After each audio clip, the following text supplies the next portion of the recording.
Hey everyone, we're back with Hope in the New Testament. We're looking now in the book of John, chapter 5, and it's verse 45 specifically. But this is kind of coming in the middle of a speech. This is where Jesus has been teaching the Jews, specifically the Jews of the synagogue, about what it means to follow God. They had decided they're going to plot against him. They decided he was the enemy. He was not the friend that they were wanting, because he pointed to God and the righteous things of the heart, not just of the outward attitude. So here's the passage that Jesus was saying, and this is where we find the words hope. And he says this: "Do not think that I will accuse you to the Father.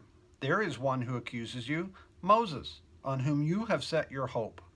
And verse 46, he says, "For if you believe Moses, you would believe me, for he wrote of me. But if you do not believe his writings, how will you believe my words?" The whole point of Jesus' passage there is that he's pointing them to the truth of what Moses was speaking about, and how Moses was pointing to the Messiah, and Jesus is that Messiah. They didn't want to accept that.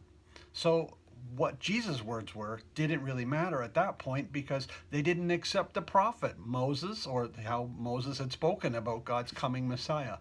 They didn't accept that, so why would they accept him? It's interesting, but what does that mean for you and I? You and I need to put our hopes in Jesus.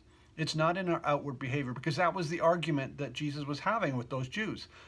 Outward behavior, the rules, the laws, the things they have to obey, things they have to do to make things seem right. Jesus was saying it's about the heart. The heart should dictate what the outward does, rather than the outward behavior then not being true to what's really in the heart, just because you're trying to impress men, not looking out to God.